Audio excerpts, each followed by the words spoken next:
Welcome to this, my latest YouTube video in the series Rishi Devra, the Fantasy and the Facts.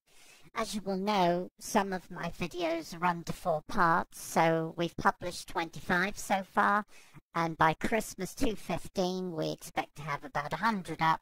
But even this amount of videos will only be the tip of the iceberg in terms of the information that is available about Devra West. There are 2 images up on the screen. One of them is correct, the other is an illusion.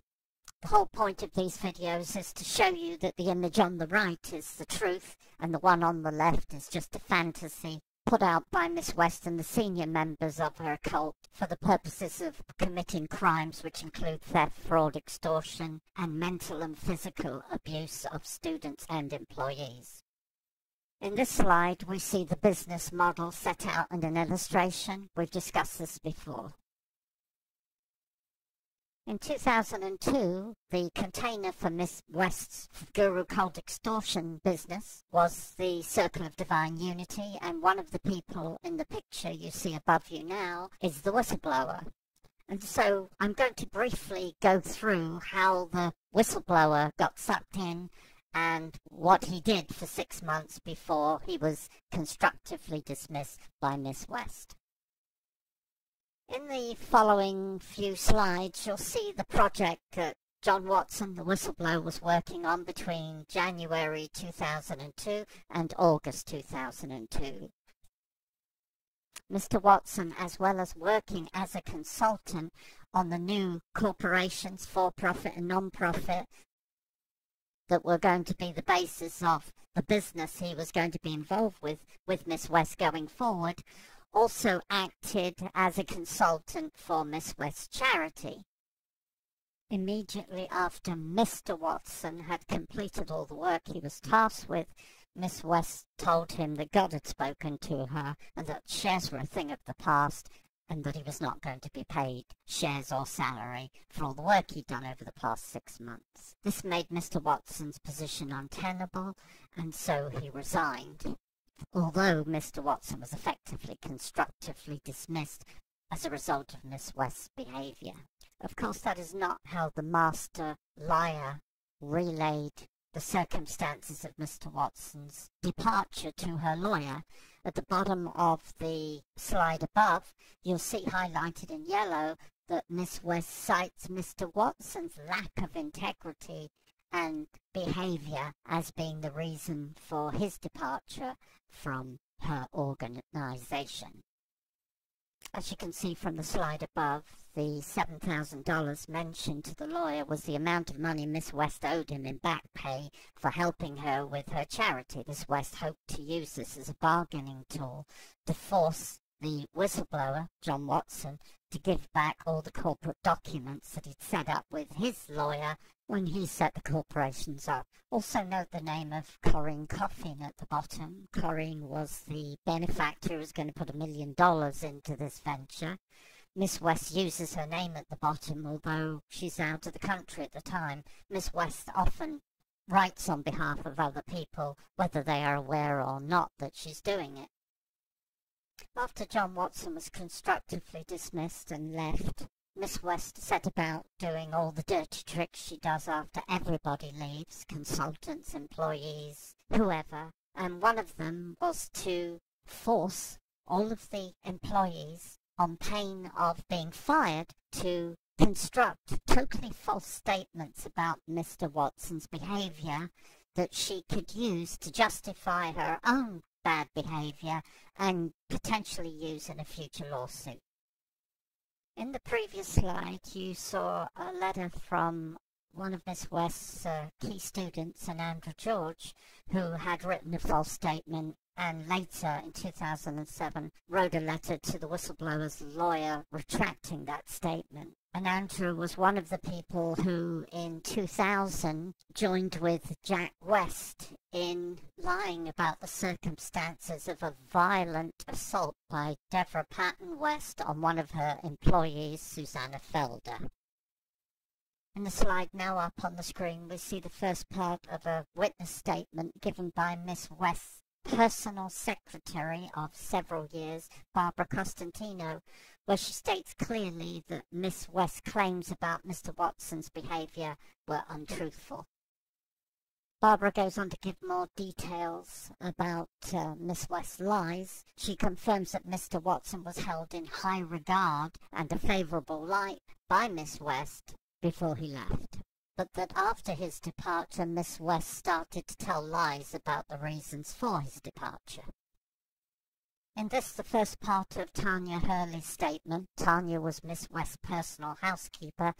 Tanya refers to Miss West yelling at employees, demeaning employees, etc., etc., etc. On this part of Tanya's statement, highlighted yellow, Tanya refers to the fact that Miss West bad-mouthed Mr. Watson to anyone who would listen.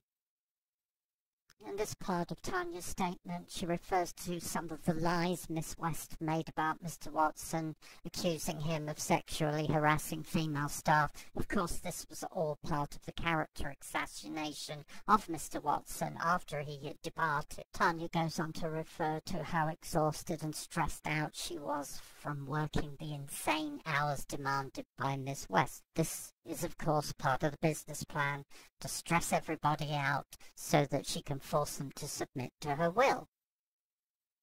In the final part of Tanya's statement, she expresses her opinion that Miss West is mentally ill and both a danger to herself and others. She goes on to say at the bottom of the statement that she was very damaged from her involvement with Miss West, physically, mentally, and spiritually.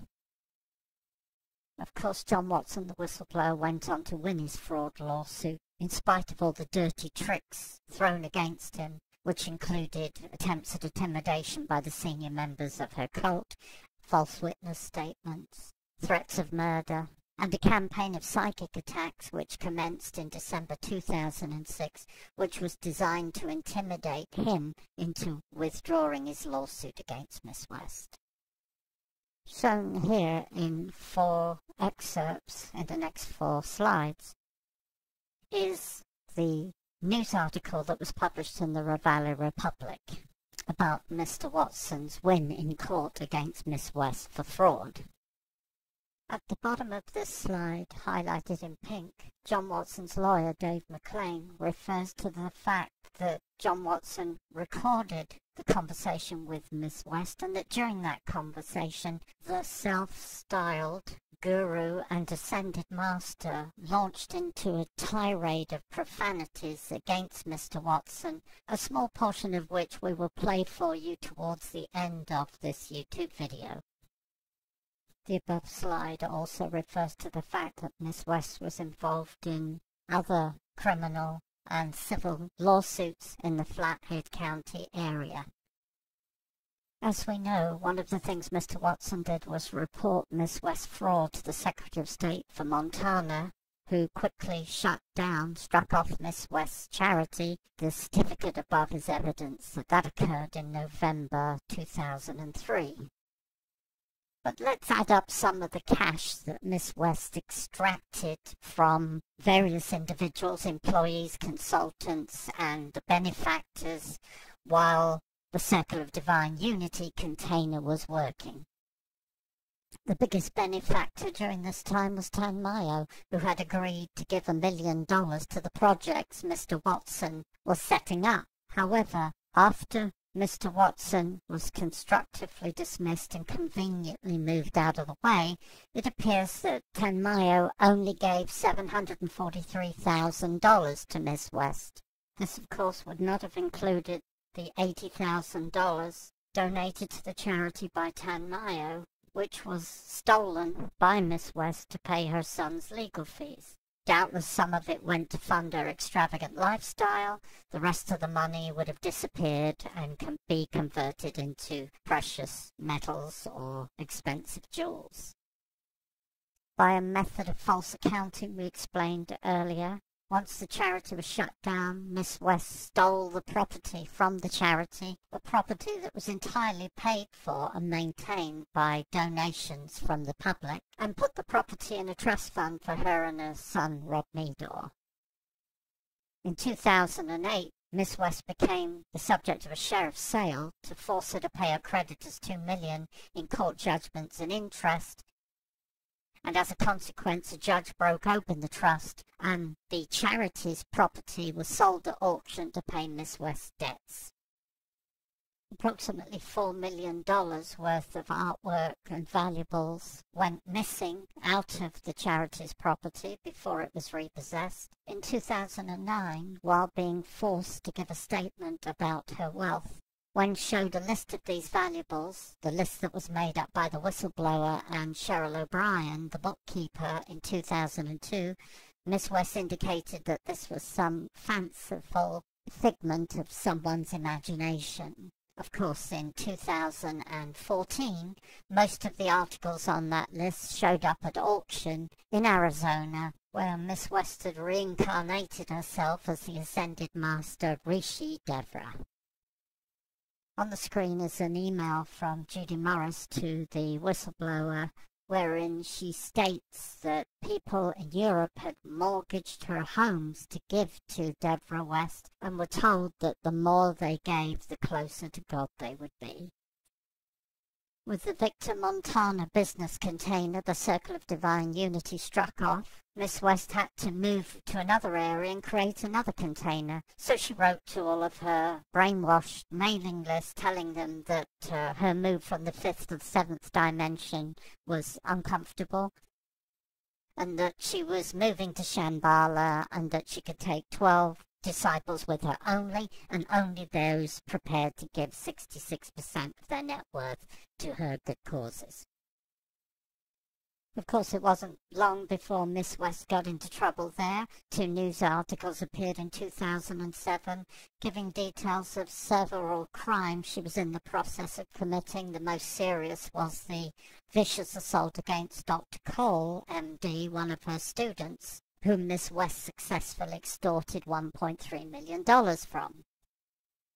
In the last few moments that are left to us, I'd like to fly through some slides and leave you with an excerpt from the recording the whistleblower made of a meeting he had with Miss West in March 2003. Here, you're going to listen to raw, unedited Miss West, and I must warn you that there's profane language ahead, but at least you get to see the devil behind the guru mask. Once more, a warning about foul language from the master teacher.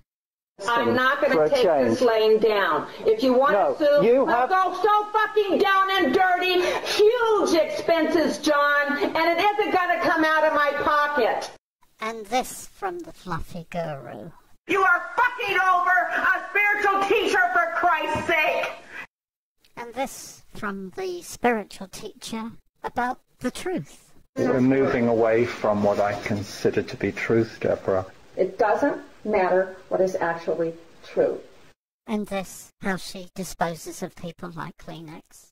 Because I've watched you treat other people, sometimes in a very, very bad way. You dispose of them like Kleenex. That's right. You treat them terribly. I've disposed of a lot of people of late. It's true. Senior cult members like Jeffrey Reynolds, Jack West, Julio Williams are perfectly aware of what she's doing. Jack West has been doing this for over 30 years. Jeffrey Reynolds, who joined Miss West in 2006, has graduated from telling lies to money laundering the proceeds of crime through Miss West's business, and then joined with Miss West in a plot to murder the whistleblower because he publicized their crimes, and joining with Miss West in a frivolous lawsuit to shut down the whistleblower so that you, the public, could not learn about her criminal past. So that the third senior member of the cult, Julio Williams, could present himself on Miss West's site, as you have just seen in this video, and ask the public for hundreds of thousands of dollars or millions of dollars for the divine feminine, knowing full well that none of the money received from the public will actually go to the divine feminine. Please be sure to like my video and help me make it go viral.